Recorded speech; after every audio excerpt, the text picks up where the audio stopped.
क्या चाहिए? परम ब्रूहि प्रसन्नोऽस्मि कदा चरण तो नघे तवागेयं न वै किंचिद वस्योऽहं ते विशेषतः। जो धर्म का पालन करता है मैं उसके ऊपर विशेष रूप से प्रसन्न होता हूँ, इसलिए तुम्हें जो मांगना हो मांगो। द्वारुका ने कहा, प्रभु आशुतोष भोलेनाथ, आपका जीवन भर हमने उपासना किया, आपके दर्शन हो गए, इससे बड़ा आप हमको क्या चाहिए? उस आहूत की ज्योति निकल करके भगवान में समा गई और आहुका ने भी अपना देह त्याग किया और भगवान ने उनको वर दिया कि अगले जन्म में तुम राजा और रानी बनोगे। भाई गरीब आदमी को क्या चाहिए? धन चाहिए, सबसे पहले तो धन चाहिए, इसीलिए कहा आगे जन्म में तुम राजा बनोगे और रानी बनोगे। और राजा नल और आहुका दमयंती बनी। राजा नल और दमयंती के रूप में उन्होंने राज्य सुख भोग किया। जिस कामना के साथ भगवान भोलेनाथ की उपासना की जाती है, भगवान भोलेनाथ उसकी उसी कामना को पूर्ण कर देते हैं। ऐसे ही अश्वत्थामा का अवतार भी भगवान शिव का साक्षात अवतार है। ऐसे किराता अवतार है, द्वापर में अश्वत्थामा के रूप में भी और किरात रूप में भी भगवान एक बार आए। श्रूयतां पांडवाः सर्वे कथयामसि हितं सदा शिवं सर्वं परं दृष्ट्वा परं ब्रह्म वसतां गतिः। भगवान श्री कृष्ण जी अर्जुन को समझाते हैं। जब अर्जुन ने कहा कि प्रभु उनका सब कुछ छिन चुका था, अर्जुन का पांडवों का सब राज्य छिन करके वो वनवास में भटक रहे थे। 12 वर्ष का वनवास था। उस वनवास काल में भगवान का सानिध्य रहता था। तो वास्तव में यदि भगवान का सानिध्य है तो दुख भी दुख नहीं रहता। विपदाम नैव विपदाम संपदो नैव संपदाम। विपत्ति भी विपत्ति नहीं होती जब भगवान साथ होते हैं, और संपत्ति भी संपत्ति नहीं रह जाती जब भगवान साथ नहीं होते। इसलिए प्रार्थना किया पांडवों में अर्जुन ने कि प्रभु क्या है मेरा दुख भी कभी दूर होगा? तो भगवान श्री कृष्ण समझाते हैं कि अर्जुन, भगवान भोलेनाथ हैं सबके दुख को दूर करने वाले। यदि उनकी उपासना तुम करो तो तुम्हारे जीवन का ये दुख दूर हो सकता है। और व्यास जी भी आए। व्यास जी ने भी दयनीय दशा देखी पांडवों की। धर्म के मार्ग पर चलते हुए उनके जीवन में इतनी कठिनाइयों का दौर आया तो व्यास जी समझाते हैं पांडवों को, शंकरः सर्वलोकै चराचरपतिः स्वराट् सर्वं कर्तुं समर्थोऽस्ति भुक्ति मुक्ति फलप्रदः। पांडव, भगवान भोलेनाथ सभी दुख हरता है, सबके दुख हरता है, सारे चराचर जगत के स्वामी हैं और सब कुछ समर्थ हैं। वो भुक्ति भी देने वाले हैं, मुक्ति भी देने वाले हैं। भोग भी जिसने जो चाहा है वो दिया है, वो मांगा, और मुक्ति भी भगवान शिव ने दिया है जिसने जो चाहा है। जो देवता योग देते हैं वो भोग नहीं दे सकते, और जो भोग देते हैं वो देवता योग नहीं दे सकते। लेकिन भगवान भोलेनाथ तो ऐसे हैं जो दोनों दे सकने में समर्थ हैं। इसलिए भगवान भोलेनाथ की उपासना करो। अब उपासना के लिए अर्जुन को प्रेरित किया भगवान शिव, तुम्हारे दुख को दूर करेंगे। अर्जुन तपस्या करने लगे। ओम नमः शिवाय, ओम नमः शिवाय, ओम नमः शिवाय। और भगवान शिव ने परीक्षा लिया। और इसी बीच में दुर्योधन तो वहां भी शांति से नहीं रहने देना चाहता था। पहले तो दुर्वासा को भेज करके परेशान किया कि दुर्वासा ही श्राप दे देते नष्ट हो जाए, और उससे बच गए तो अपने एक असुर को, मूक असुर को भेजा और कहा जाओ इनकी तपस्या को भंग कर दो। तपस्या भंग करने के लिए सुअर बन करके मूक असुर आया और वो जहां पर अर्जुन तपस्या कर रहे थे उसी दिशा में बढ़ने लगा। तो देख करके अंदाजा लग जाता है कि व्यक्ति की भावना क्या होगी, जीव की भावना क्या होगी। लगा अर्जुन को कि ये तो लगता है मुझे आक्रमण करने के लिए मेरी ओर आ रहा है, तो सावधान हो गए। आचार कुलमाख्याति बपुलाख्याति भोजनम वचनम श्रुतिमाख्याता श्रेयस्माख्याति लोचनम। आचार को देख करके कुल का पता चल जाता है।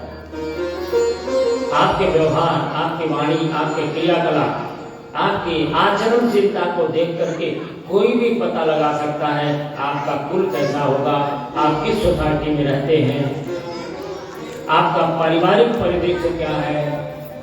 और दूसरा, शरीर को देख करके ये व्यक्ति पता लगा लेता है कि इनका भोजन कैसा होगा, किस प्रकार का भोजन इनको उपलब्ध है। भोजन से तो शरीर बनता है।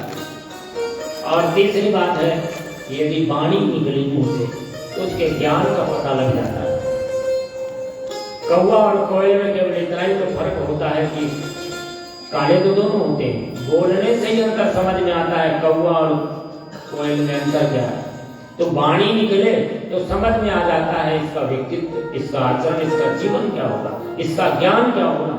और चौथी बात है कि यदि किसी के प्रति स्नेह है या बैर है तो ये आंखें बता देगी प्रेम कर रहा है कि बैर कर रहा है, देखने मात्र सब समझ में आ जाएगा।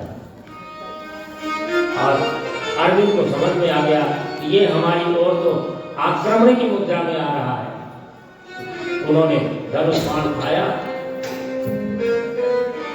और भगवान रक्षा करने के लिए उसी समय किरात के वेश में, जंगल में किरात लोग रहते हैं, किरात का वेश धारण करके भगवान अपने गणों के साथ पहुंच गए और देखा कि अर्जुन की ओर बढ़ रहा है ये असुर। तो भगवान शिव ने किरात वेश में बाण मारा पीछे से, और उसी समय अर्जुन ने बाण मारा आगे से। दोनों का बाण आर पार कर गया। अब प्रश्न ये आया, भगवान शिव के गण वहां पहुंच गए, इस सूकर को हमारे बाण ने मारा है, ये बाण हमारा है। तो अर्जुन ने कहा नहीं, इस सूकर को मैंने मारा है, बाण हमारा है। अब दोनों में वाद विवाद होने लगा। तो किरातों ने ये कहा कि तू कैसा तपस्वी है, तपस्या करने आया है कि धनुष बाण चलाने आया है? तपस्या करना होता तो धनुष बाण लेके आता, तू तो भोगी है, नकली तपस्वी आके बैठा हुआ है यहाँ। और ऐसे वाद विवाद बढ़ने लगा और अर्जुन को गुस्सा आ गया। अर्जुन ने कहा सावधान किरात, और जैसे सावधान किया तो भगवान शंकर सामने खड़े हो गए कि कहीं ये बाण मार दिया तो गड़बड़ न हो जाए। तो भगवान भोलेनाथ ही किरात वेश में आ गए और भगवान ने अर्जुन को कहा सावधान, और दोनों में घमासान युद्ध शुरू हो गया। और ऐसा घनघोर युद्ध हुआ कि कोई भी विजयी नहीं हो रहा। अर्जुन को लगा इस धरती पर ऐसा कौन सा धनुर्धर पैदा हो गया जो मुझे दांत और चने चबा दिया। अभी तो कर्ण का नाम सुना था, ये कौन सा धनुर्धर किरात। तब तक भगवान शिव ने अपना स्वरूप दिखाया अर्जुन को। जैसे भगवान शिव को देखा तो अर्जुन भगवान के चरणों में पड़ गए। देव देव महादेव करुणा शंकर प्रभु समापराधं सर्वेशा संतप्यश्च त्वया पुनः। हे भोलेनाथ, हे प्रभु, हे दीनबंधु, निरपराध मैं अनजाने में आपसे युद्ध किया, आप मुझे क्षमा कीजिए। भगवान भोलेनाथ ने कहा, अर्जुन तुम्हारे इस युद्ध कला से मैं बहुत प्रसन्न हूँ, इसलिए मैं तुम्हें युद्ध कला के लिए सबसे महत्वपूर्ण अस्त्र पशुपति अस्त्र देता हूँ। पशुपतास्त्र, ये अस्त्र इस ब्रह्मांड में, त्रैलोक्य में कहीं भी असफल नहीं होने वाला है, और इसके प्रयोग से तुम्हारे सामने कोई भी टिकने वाला नहीं है। जरूरत भी यही थी, जब युद्ध होगा तो ऐसे अस्त्र की जरूरत अर्जुन को पड़ेगी। भगवान ने इसलिए दिया, और साथ ही ये वरदान भी दिया कि चिंता मत करो, तुम्हारे जीवन में शीघ्र दुखों का अंत होने वाला है। भगवान का स्वप्न में भी, भोलेनाथ का दर्शन स्वप्न में भी हो जाए तो उस स्वप्न का फल यही होता है कि आपके जीवन में जो संकट चल रहा होगा वह संकट अब समाप्त हो जाएगा। और जिसको प्रत्यक्ष भोलेनाथ का दर्शन मिल जाए तो फिर क्या करना है। भोले तेरे चरणों की गर धूल जो मिल जाए, भोले तेरे चरणों की, बाबा तेरे चरणों की गर धूल जो मिल जाए, भोले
एकादश रुद्रों के अवतरण की कथा है। देवदेवा महेशान शरणागत वत्सल सर्वेशा परमात्मा त्वं ज्ञान गम्यो देवो व्ययः। भगवान भोलेनाथ अनादि अनंत अखंड कोटि ब्रह्मांड नायक परमात्मा शिव ही हैं। उन्हीं का अवतरण रुद्र के रूप में हुआ और उन्हीं का अवतरण अनेक रूपों में हो रहा है। वही महेश हैं। अप्रत्यक्ष रूप, निराकार रूप, सर्वव्यापी रूप भगवान का शिव है और उन्हीं से सारे अवतार जन्म लेते हैं। देवताओं को बड़ा संकट था दैत्यों से। उनकी सुरक्षा के लिए भगवान शिव से प्रार्थना किया देवताओं ने, तो भगवान शिव ही कश्यप जी के पत्नी सुरभि के गर्भ से 11 रूपों में 11 रुद्रों में जन्म लिया। रुद्र मतलब रोने वाला या रुलाने वाला। रुद्र नाम क्यों है? ये वास्तव में 5 प्राण, 5 महाप्राण और 11वां मन, यही हमारा रुद्र है और ये प्राण ही हमारे रुद्र हैं। ये प्राण जब निकलता है शरीर से तो रुलाता है। प्राण जब हमारे शरीर से निकल जाए तो हर आदमी रोता है। तो ये वास्तव में प्राण तत्व ही हमारे रुद्र हैं और ये सारे सृष्टि के प्राण ही रुद्र हैं और देवताओं की रक्षा करने वाले भी ये रुद्र हैं। ऐसे भगवान के एकादश रुद्र हैं। कपाली पिंगलो भीमो विरूपाक्षो विलोहिता शास्तादपाद अहिर्बुध्नश्च शंभुश्चंदो भवस्तथा। ये एकादश रुद्र कपाली, पिंगल, भीम, विरूपाक्ष, विलोहित, शास्ता, अजपाद, अहिर्बुध और शंभु, चंड, भव, ये 11 भगवान के रुद्र कहे गए हैं। इनका नाम लेना भी जीवन को संकटों से बचाता है। ऐसे एकादश रुद्र के रूप में त्रेता युग में प्रत्यक्ष रूप से हनुमान जी का जन्म होता है। गौतम ऋषि की कन्या अंजना है और अंजना के कोई संतान नहीं है, तो उन्होंने अपने गुरु के पास जाकर के, गुरु उनके मतंग ऋषि हैं। जीवन में जब संकट आए तो जिस किसी से भी अपनी समस्या नहीं रखनी चाहिए। आपकी समस्याओं से वो अपना स्वार्थ सिद्ध करेगा। समझदारी का परिचय दीजिए, धैर्य रखिए। कहना ही है तो किसी उचित व्यक्ति के सामने कहिए जिससे आपके जीवन का समाधान हो। और उसके लिए गुरु तो गुरु माने वजनदार, व्यक्तित्व संपन्न, आचरणवान, जो हमारे भाग्य में कुछ परिवर्तन करने के लिए अपने जब तक से समर्थ हो, जिस ईश्वर को मानता हो, ईश्वर की साधना करता हो, जिसके जीवन में तपस्या हो, आचरण हो, ऐसे व्यक्ति को गुरु के रूप में श्रद्धा के साथ अपनी बात कह सकते हैं। यदि समाधान नहीं मिलेगा तो कोई नुकसान तो नहीं होगा, पर यदि आपने किसी ऐसे व्यक्ति से कह दिया, जैसे वैराग्यवती के मन में था कि मुझे गुरु बनाना है, तो एक चोर सुन रहा है और सुबेरे सुबेरे आ गया, भिक्षाम देही। तो वैराग्यवती बड़ी श्रद्धा के साथ भिक्षा देने के लिए निकली, तो उसने कहा तुम अभी गुरुमुख नहीं हो, बिना गुरु दीक्षा लिए हुए वाले की भिक्षा मैं नहीं लेता। तो बड़ा विश्वास हो गया उसको। ऐसे जादूगरों के ऊपर तो बड़ा विश्वास होता है जनता का, अंधश्रद्धा। तुरंत उसने सोचा अरे महात्मा जी तो बड़े ज्ञानी हैं, इनको ये भी पता है कि मैं दीक्षा नहीं ली हूँ, पर पता इसलिए है वो चोर था, वो सुन रहा था, सुन लिया था कि दीक्षा नहीं ली है, इसलिए सवेरे खड़ा हो गया। उसने कहा गुरुदेव आप ही तो दीक्षा दे दो, आपसे अच्छा कौन मिलेगा, आप तो भविष्य दृष्टा हैं। तो तुरंत उसने कहा बस पूरा साज सज्जा करके सामग्री लेकर के राजोचित सम्मान के साथ राजकुमारी हो तो राजकुमारी जैसा परिवेश सब धारण करके अमुक जगह पे जंगल में यहाँ पर मिलो, दीक्षा वहां पर संपन्न होगी। वो तो श्रद्धा से अभिभूत थी और जब वहां पर गई साधन सुविधाएं जो भी उसके पास था वो सब छीन लिया, पेड़ में बांध दिया और इसके बाद गायब हो गया।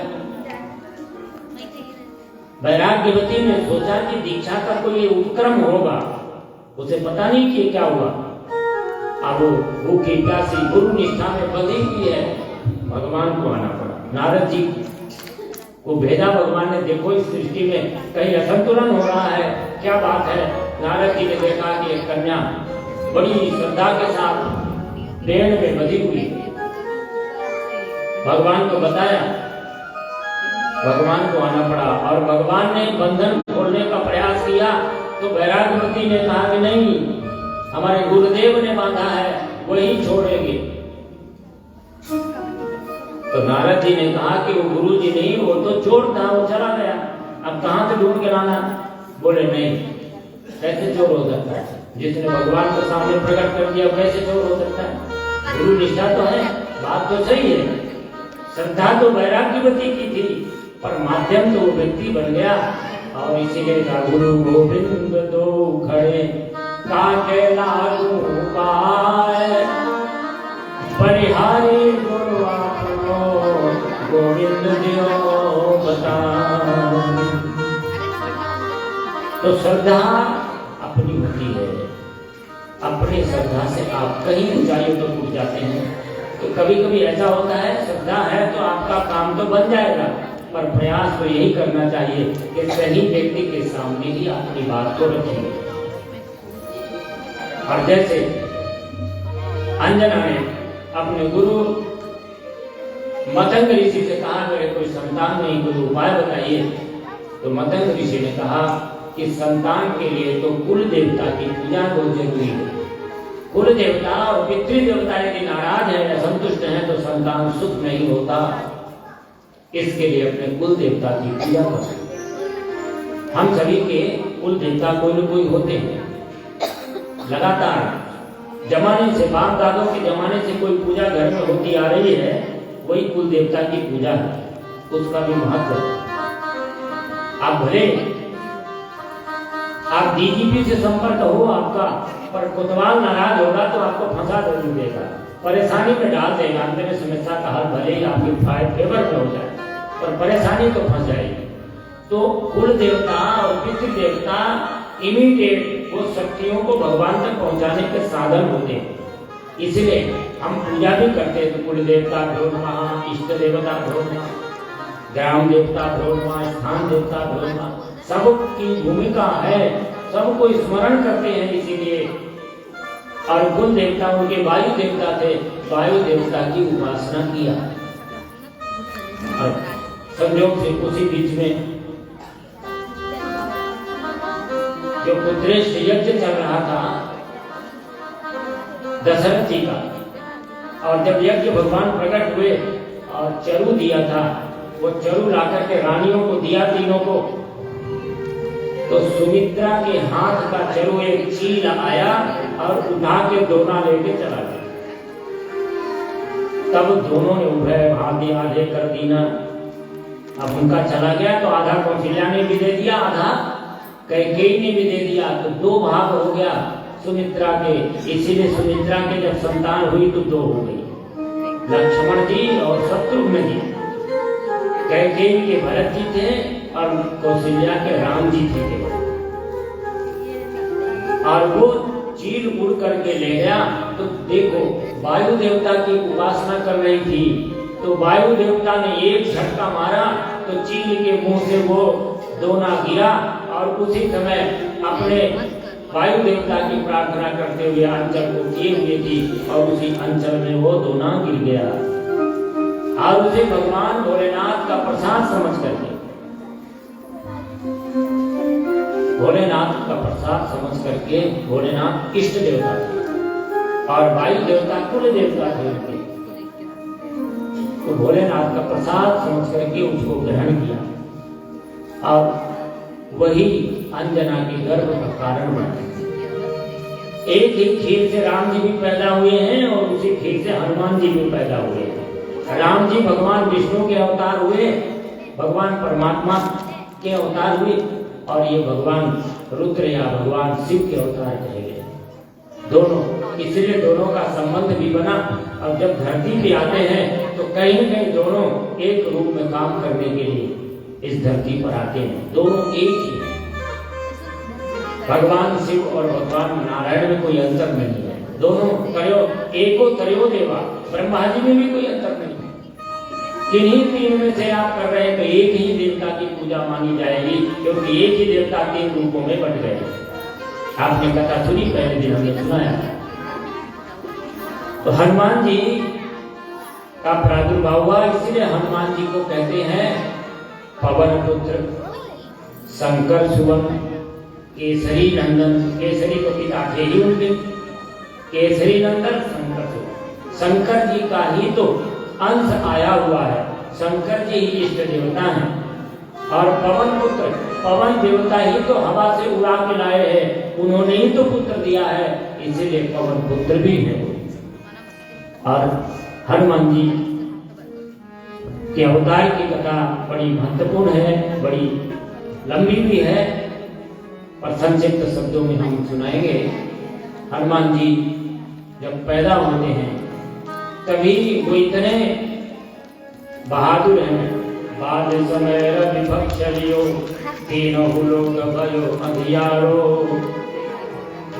जब सूर्य भगवान को उन्होंने भोजन का सामान समझ लिया और सीधे पहुंच करके जब निगलने के लिए बढ़ रहे थे, निगल ही लिया था, पर उसी बीच में राहु भी आक्रमण कर रहा था सूर्य ग्रहण लगाने के लिए।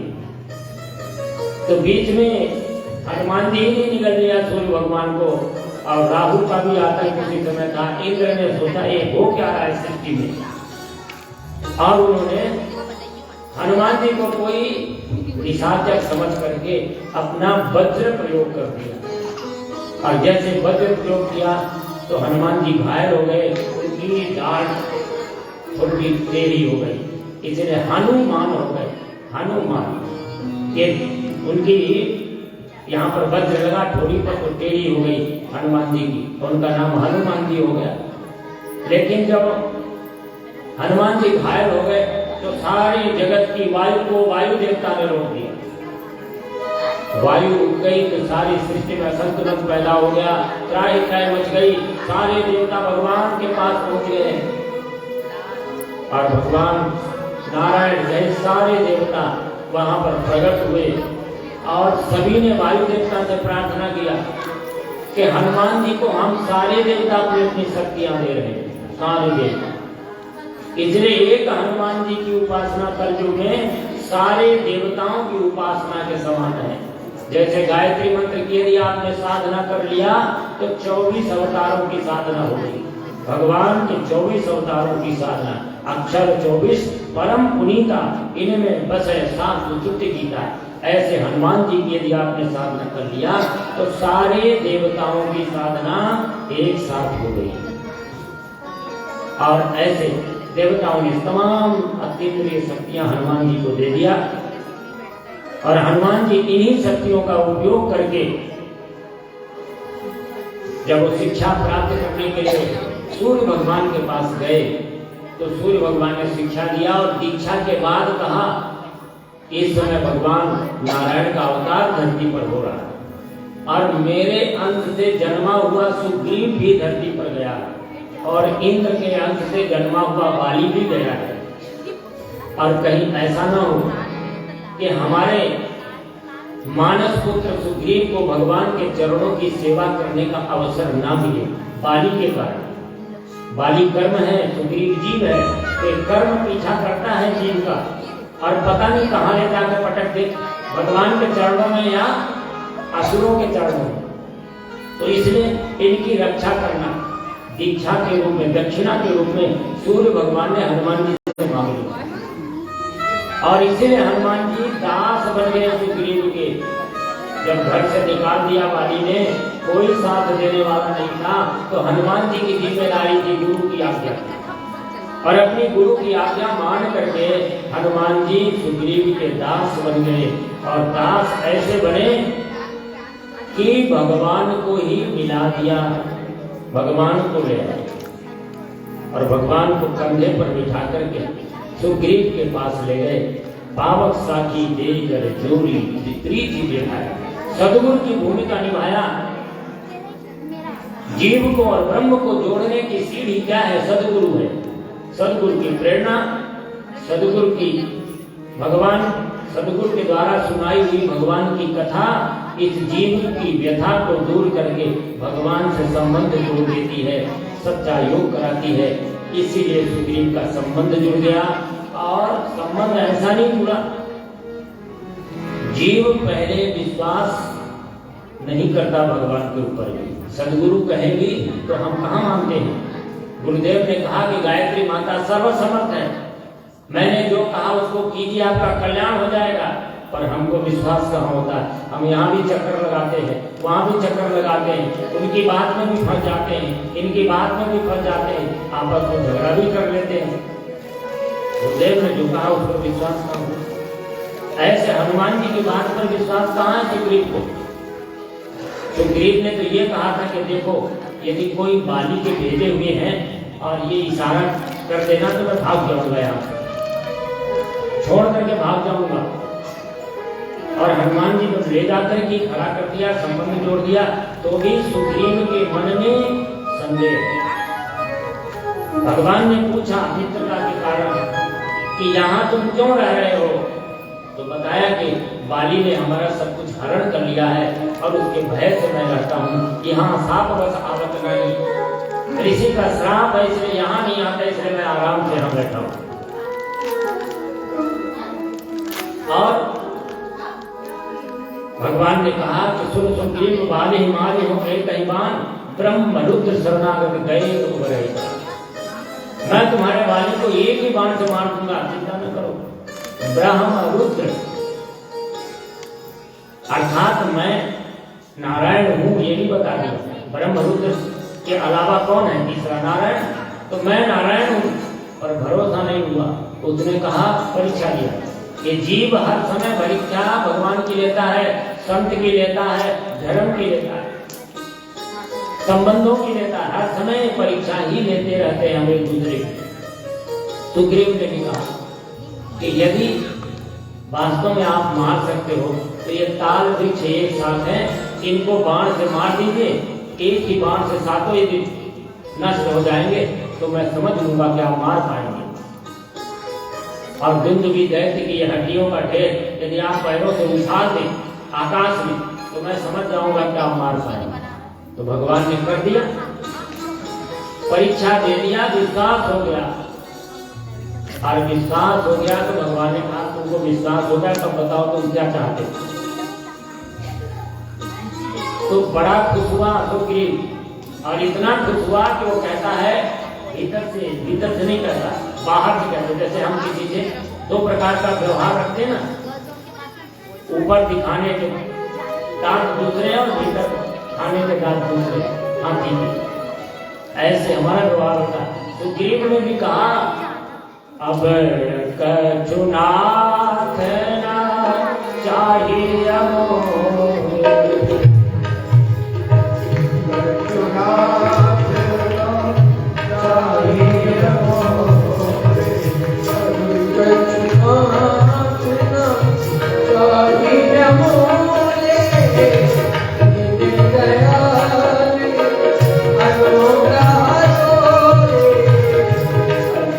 Chudra,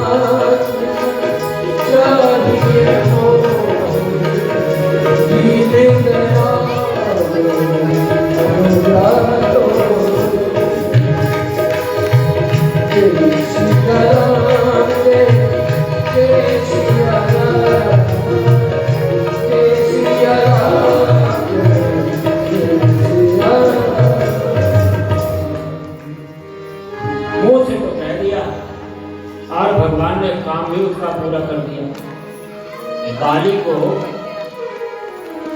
मारने का आश्वासन दे दिया और बाली को मार भी दिया। और इसके बाद सुग्रीव ने जो वचन दिया था वो निभाया नहीं। सब कुछ पाने के बाद वो भूल गया भगवान को। सुग्रीव सुधि मोरी कुसारी पावा राज कोष पुरनारी। भगवान कहते हैं लक्ष्मण देखो, सुग्रीव का मैंने सब कुछ काम कर दिया, इसके बाद भी सुग्रीव मुझको भुला दिया, मेरे काम को नहीं किया। ये जीव का तो यही स्वभाव है, भगवान ने क्या नहीं दिया। हम सभी अपने जीवन में समीक्षा करें तो लगता है कि भगवान ने क्या नहीं दिया। जिसके आंख नहीं होगी उससे पूछना है आंख की कीमत क्या होगी। जो चल नहीं पा रहा है इन पैरों से, उससे पूछना है इन पैरों की कीमत क्या होगी।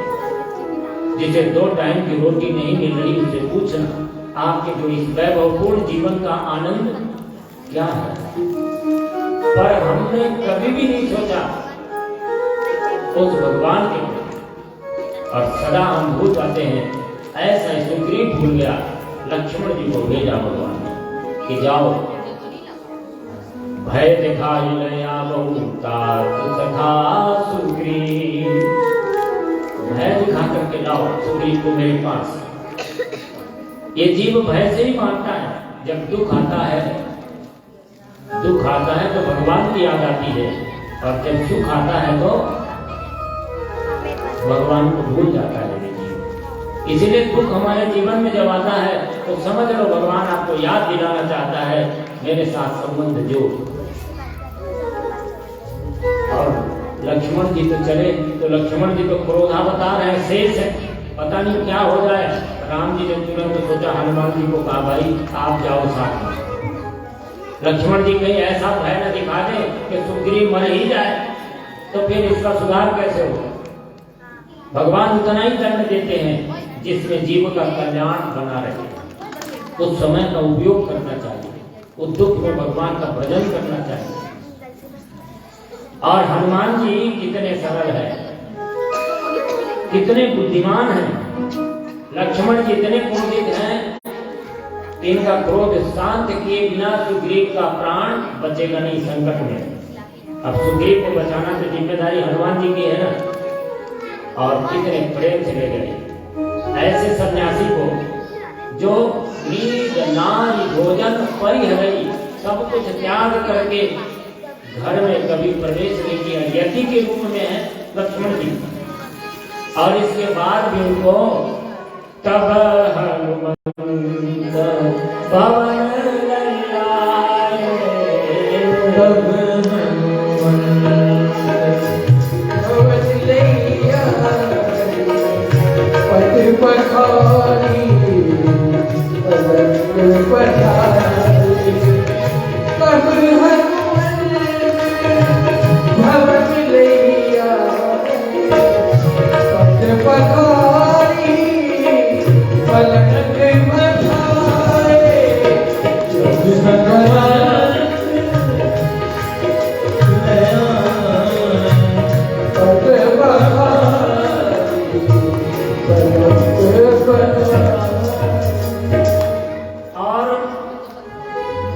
हनुमान जी बड़े बुद्धि का प्रयोग किया, लिया करके सुग्रीव के पलंग पर बैठा दिया। एक विषयी जीव के, एक सन्यासी को एक विषयी जीव के चारपाई पर बैठा दिया।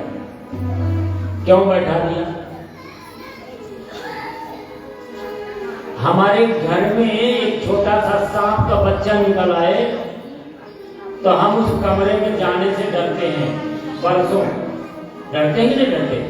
लगता है कि सांप यहाँ बैठा ना हो, कितना भय होता है। एक बार हमारे यहाँ एक महात्मा जी रुके हुए थे कमरे में, गायत्री शक्तिपीठ में बहुत सारे 60-70 कमरे बने हुए हैं। उनमें से नीचे के कमरे में एक संत जी ठहरे हुए और संजोग से बरसात का समय था। उसमें एक छोटा सा पतला सा सांप निकल आया। तो महाराज जी सन्यासी थे, उन्होंने कहा कि महाराज जी मेरा कमरा बदल दीजिए। हमने कहा क्या हो गया? बोले इसमें सांप निकला। हमने कहा सांप निकला था, सांप तो चला गया, यहाँ तो सांप घूमते रहते हैं, कोई बहुत समस्या नहीं है। अरे बोले नहीं, नींद नहीं आएगी, बहुत डर लगता है। एक छोटे से सांप के बच्चे की हालत तो ये है। और ये कौन थे? शेषनाग। माने स्वयं काल को बैठा दिया, काल को बैठा दिया उसके चार पाई पे सुग्रीव के। अब सोएगा कभी सुग्रीव, कभी भूलेगा भगवान को। एक सांप तो भगवान की याद करा दिया, तो ये महा बड़ा सर्प काल शेषनाग ये तो कभी सुग्रीव को अब सोने नहीं देगा।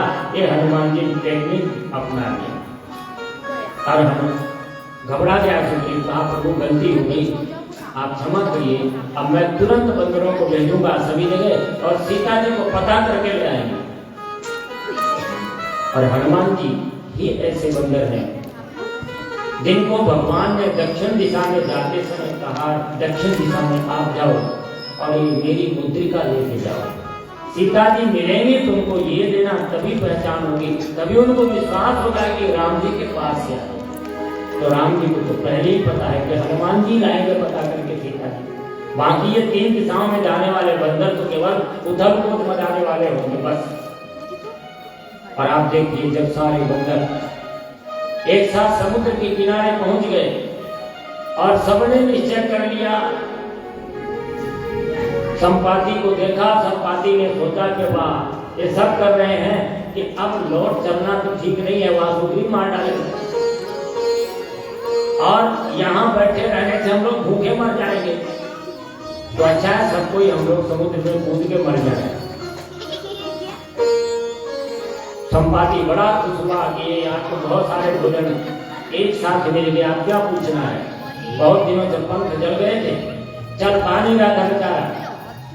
तो वो धीरे धीरे आगे बढ़ा कि मरेंगे तो मैं खाऊंगा। और उसी बीच में अंगद वगैरह सब भयभीत होते हैं और भयभीत होने के बाद उनको लगा किसी की बिरादरी का कोई नाम हो तो बच जाए तो बच जाए। तो जटायु की महिमा का गुणगान करने लगे। ये देखो एक जटायु था और उसने इतना बढ़िया काम किया कि देखो सीता जी की रक्षा करने के लिए अपने प्राण को गंवा दिया। और ये भी पक्षी है कि हम लोग भगवान का काम करने जा रहे हैं, हमको खाने चला रहा है। जैसे जटायु का नाम सुना संपाति तो और थोड़ा नजदीक गया, कहा कि डरो मत भाई, बताओ हमारे जटायु का क्या हुआ, जटायु तो मेरा भाई था। तो सारी घटना सुनाई। तब उसने कहा अब चंद्रमा ऋषि का श्राप था और उन्होंने कहा भी था कि तेरे पंख तब जलेंगे उग आएंगे जब राम जी के दूत आएंगे। आज मेरा धन्य भाग्य हो गया, तुम लोग भगवान के दूत हो और पंख उदय हो गए, मैं बूढ़ा हूँ, नहीं तो मैं तुमको लंका तक ले चलता। दृष्टि अपार, हमको वहां यहाँ से दिखाई पड़ रहा है अशोक वाटिका है और उसके नीचे सीता जी बैठी हुई है। लेकिन ये सीता जी को पता वही लगा के लाएगा जो 100 योजन का समुद्र पार करेगा। सभी लोग तो कुछ कर रहे, तो हनुमान जी तो बैठ के ध्यान कर रहे थे एकांत में। जामवंत जी को लगा कि भाई किसको बुलाया जाए, कौन इस दुख को टालेगा। तो याद आया कि हनुमान जी में तो अपरिमित शक्ति है। ऋषियों के श्राप से उनको भूल जाता था अपना बल। बल तो इतना है कि त्रिलोक में हनुमान जी के बराबर किसी के पास ताकत नहीं। साक्षात भगवान शिव हैं और अपनी शक्तियों को भूले रहते हैं। तो हनुमान जी के पास जामवंत जी गए। राम काज लगे तब अवतारा, सुनत ही भयउ परबता। ओ राम काज लगे तुम अवतारा, सुनत ही भयउ परबता। राम काज लगे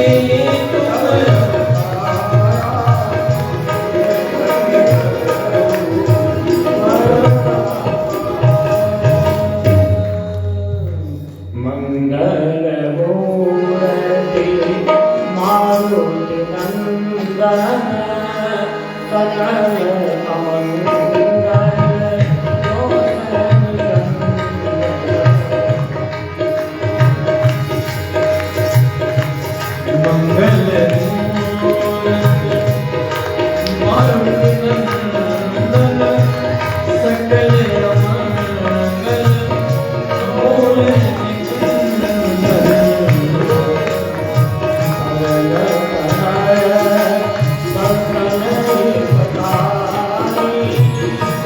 हृदय विराजे पवन तन हितकारी हृदय विराजत अवध बिहारी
बोले रुद्रावतार हनुमान जी की। लक्ष्मण के प्राणदाता संजीवनी लेने के लिए गए, जहां रामादल में हाहाकार मच गया। लक्ष्मण जी के संजीवनी शक्ति लगते ही सब निराश हो गया। क्या होगा? लक्ष्मण जी का प्राण गया तो राम जी भी प्राण छोड़ दे। सभी का धैर्य टूट गया। और कुछ हनुमान जी को याद किया। संजीवनी कितनी दूर है, वहां से संजीवनी लाना सूर्योदय के पहले, ये हनुमान के अलावा कोई कर नहीं सकता। और हनुमान जी ने सूर्य भगवान को अपने कांख में दबा लिया। जब तक संजीवनी ले करके लक्ष्मण जी को दिया नहीं जाएगा तो सूर्य उदय नहीं हो सकता। ऐसे काम किए 100 योजन मर्याद समुद्र की लांघ गए क्षण में हनुमान जी ने राम नाम की मुद्रिका को लेके प्रभु मुद्रिका मेरी मुख मानी जलद जाग गए अचरज में। राम नाम की मुद्रिका से भवसागर रूपी समुद्र भी पार हो सकता है। हनुमान जी ने इस समुद्र को पार किया। रावण के पास जब गए सूचना लेकर, रावण ने पूछा कौन हो तुम बंदर? तो हनुमान जी अपना परिचय देने में कोई अति संयोक्ति नहीं करते। दासो हम कौशलेन्द्रस्य रामस्य परमात्मनः सचिवो हम हरीन्द्रस्य सुग्रीवस्य शुभप्रदे। रावण, मैं कौशलेन्द्र परमात्मा राजा राम का सेवक दास हूं और कपिराज सुग्रीव उनका मैं सचिव हूं।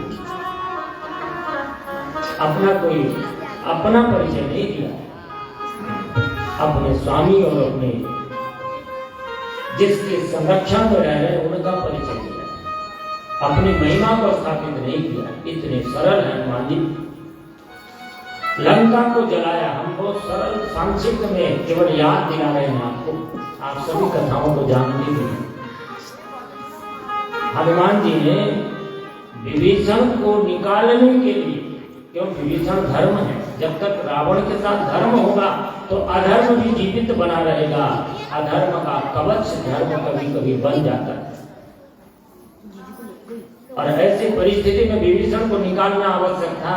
तो विभीषण को इतना सुंदर ज्ञान दिया सदगुण की भांति कि विभीषण का जो मोह था रावण के मोह।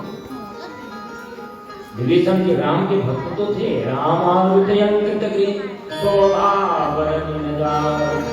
राम जी के भक्त थे, उसमें कोई कमी नहीं थी। लेकिन रावण के भी वो भक्त थे, इसमें भी कोई कमी नहीं थी। क्योंकि रावण ने उनको सोने की लंका दी थी और राम जी जो भक्त थे, तो रावण ने कभी नहीं कहा कि राम को क्यों भजते हो, राम मेरे दुश्मन है, तुम्हारी मर्जी है, भजो, तुम राम को भजो, हमें कोई दिक्कत नहीं। तो इतनी स्वतंत्रता भी दिया था। और विरोधी विचार होते हुए भी राम को न मानने वाले विभीषण को अपना सचिव बना के रखा था। तो खुश तो पूरी तरह से विभीषण जी थे, लेकिन हनुमान जी ने वो संबंध तोड़ा और समझाने का प्रयास किया कि आपको राम जी की शरण में जाना चाहिए। और जब विभीषण जी को लगा कि राम जी मुझको स्वीकार करेंगे क्या, तो उन्होंने कहा मौसम अदम सखा तो मोह पर रघुवीर, मैं तो बंदर हूं, आप तो ब्राह्मण हो। जब मुझ बंदर के ऊपर भगवान की कृपा हो सकती है, तो आप तो पुलस्त ऋषि के कुल के जन्मे हुए श्रेष्ठ ब्राह्मण हो, आपको तो भगवान स्वीकार करेंगे ही। विश्वास दिलाया और वहां से उनको निकाला। लंका भी जला कर विश्वास दिलाया। विभीषण को भी विश्वास नहीं कि पता नहीं निकल के मैं जाऊं तो रावण वैसे मार डालेगा मुझको, राम जी क्या रक्षा कर पाएंगे मेरी कि न कर पाएंगे। ये जीव का संदेह तो बना ही रहता है। तो हनुमान जी ने प्रयोग करके दिखा दिया, सारी लंका जला दिया, एक विभीषण करके हिला दिया। विभीषण का घर छोड़ दिया। तो विश्वास तो हो गया विभीषण जी को कि देखो सारी लंका जल गई पर मेरा घर नहीं जला। तो राम जी के नाम का जब ये प्रताप है कि राम नाम अंकित अति सुंदर, इस घर में हमने राम के चित्र बनाए हैं, राम जी की तुलसी लगाई है, राम जी का धनुष बनाया है, शंख बनाया है, चक्र बनाया है, इसके प्रभाव से हमारा घर नहीं जला। तो मैं सीधे राम जी के साथ चला जाऊंगा तो मेरा रावण कैसे अंत कर सकता है। और इतना नहीं, जब और एक बड़ा संकट आता है, आई रावण के रावण जैसा ही पराक्रमी था और इसने राम और लक्ष्मण दोनों को ही विभीषण का रूप धारण करके हनुमान जी जैसे समर्थ द्वारपाल बने रह गए। लेकिन आई रावण ने विभीषण का रूप धारण किया और सीधे हनुमान जी से अनुमति लिया और अंदर प्रवेश किया। अंदर प्रवेश करके सीधे धरती खोदी और पाताल लेकर पहुंच गया वहीं को। अब विभीषण ने बताया कि हनुमान जी मेरा रूप केवल रावण धारण कर सकता और दूसरा नहीं हो सकता। तो पाताल लोक पहुंच गए हनुमान। और पाताल लोक में भी ऐसा है वो महिरावण कि जब तक उसके यहाँ जलने वाले 5 दीपक हैं महामाया जगदम्बा के, ये 5 दीपक एक साथ बुझेंगे नहीं तब तक इसकी मृत्यु नहीं होगी। और उसके पास ऐसे कुछ भौरे थे जो अमृत टपकाते थे, वो अमर जैसा ही था रावण, उसको मार सकना संभव नहीं था। ऐसे में हनुमान जी वहां जाकर के, जहां हनुमान जी जैसे ही शक्तिशाली उनके ही पुत्र मकर ध्वज खड़े हैं, हनुमान जी ने देखा है कि मेरे जैसा है पूरा। परिचय पूछा कौन हो भाई तुम? तो परिचय दिया कि मैं हनुमान पुत्र मकर ध्वज। तो हनुमान जी ने सोचा मैंने तो कोई शादी नहीं की, मेरे तो कोई बेटा हुआ ही नहीं है, कहां से मकर ध्वज आ गया? पूछा तुम कैसे हुए? बोले हनुमान जी समुद्र में गए थे, वहां उनके शरीर से पसीना निकला था और एक मछली ने उस पसीने को पान कर लिया था, उसी के पेट से मैं पैदा हुआ और मुझे यहाँ पर रावण की सेवा में लगा दिया गया। तो हनुमान जी ने कहा मैं वही हनुमान जी हूँ जिसके तुम बेटे हो, मेरी मदद करो, बताओ इसका अंत कैसे होगा। तो उन्होंने उपाय बताया और वहीं पर भगवान एक साथ पंचमुखी रूप धारण किया। हनुमान जी का आपने कई जगह 5 मुखों में मुख देखा, शरीर देखा होगा, पंचमुखी मुख। उसमें एक बानर का है, एक नरसिंह भगवान का है और एक वराह भगवान का है और एक गरुड़ जी का है और एक हैग्रीव का है। एक अवतार से मरने वाला नहीं था रावण, रावण से भी कई गुना शक्तिशाली था, जिसको अकेले ही हनुमान जी ने निपटा दिया। अकेले 5 रूपों में प्रकट हो गए, 5 मुंह उन्होंने प्रकट किया और एक साथ 5 दीपक को उन्होंने बुझा दिया। और जैसे दीपक बुझा वैसे महामाया की जगह स्वयं प्रकट होकर के और आही रावण का अंत करके राम और लक्ष्मण जी को सुरक्षित लेकर के आए। जीवन में जब संकट पड़ा, नागपाश में जब बने, सब अचेत हो गए कि अब तो राम और लक्ष्मण दोनों ही मर जाएंगे। विभीषण आदि सब दुखी हुए तो हनुमान जी गरुड़ जी को पकड़ के ले आए और गरुड़ जी ने उस बंधन को काट दिया। इसलिए हनुमान जी को भगवान भी कहते हैं मैं कभी से पूरी नैना, हनुमान मैं तुमसे पूरी नहीं। और भगवान के पंचायतन में जहां उनके परिवार के लोग हैं वहां 5 में हनुमान जी भी बैठे हुए। इस धरती पर जितने राम जी के मंदिर नहीं होंगे उतने हनुमान जी के मंदिर हैं। अष्ट सिद्ध नवनिधि के दाता असवर दीन जानकी माता, माता सीता ने उनको अष्ट सिद्धियां नवनिधियां सब कुछ देने में समर्थ बना दिया। इसीलिए हनुमान जी के शरण में जाने पर सब कुछ मिलता भी है। आइए आज की कथा को यहीं पर हनुमान जी की स्तुति के साथ विश्राम करेंगे।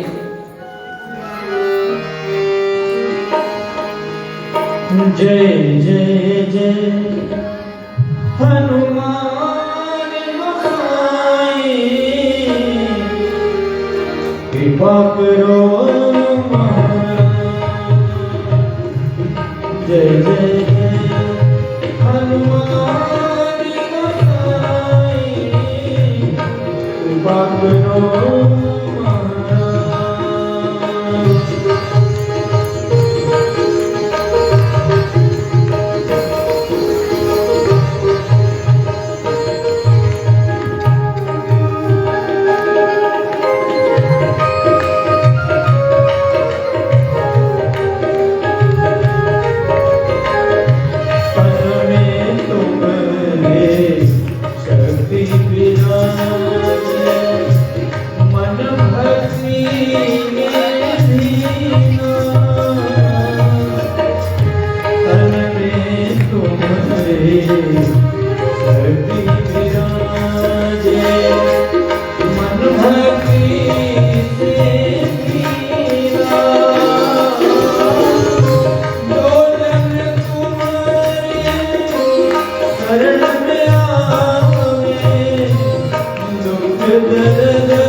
भगवान के 12 ज्योतिर्लिंगों की पावन कथा हो रही है। 12 ज्योतिर्लिंगों की कथा सुनने मात्र से व्यक्ति के जीवन में सारे पातक महापातक दूर होकर के उनको अभीष्ट वर की प्राप्ति होती है। आप सभी से निवेदन है,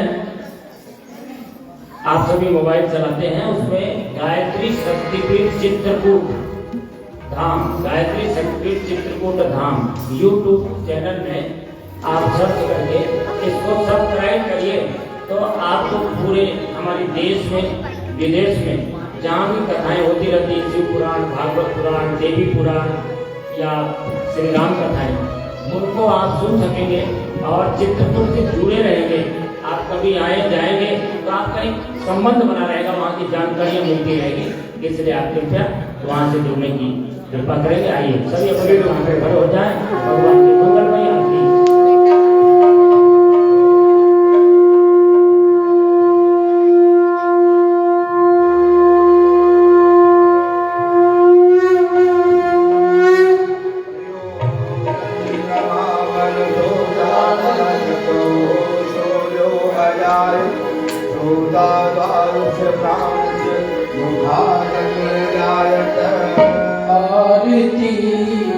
श्रुति पुरानी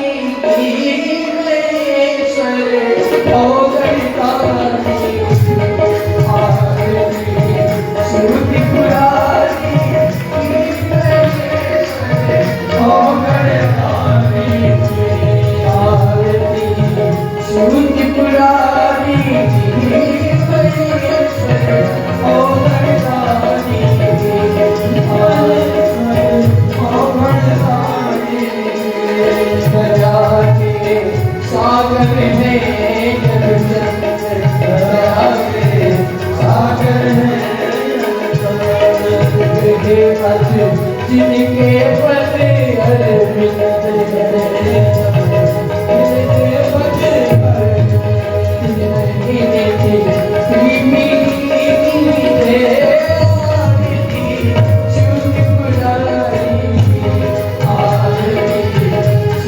पुरारी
गायत्री माता की आरती होगी, सभी उधर घूम जाए।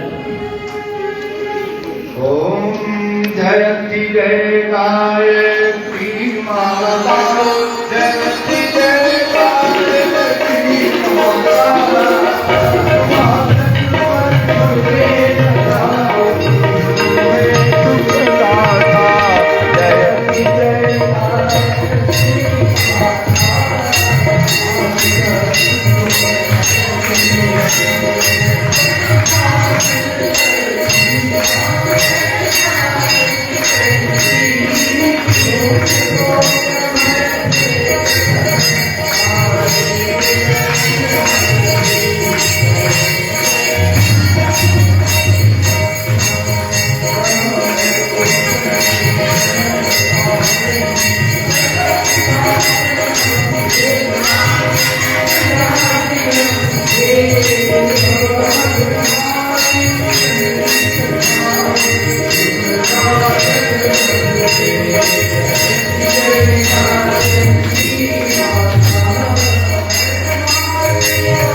Yo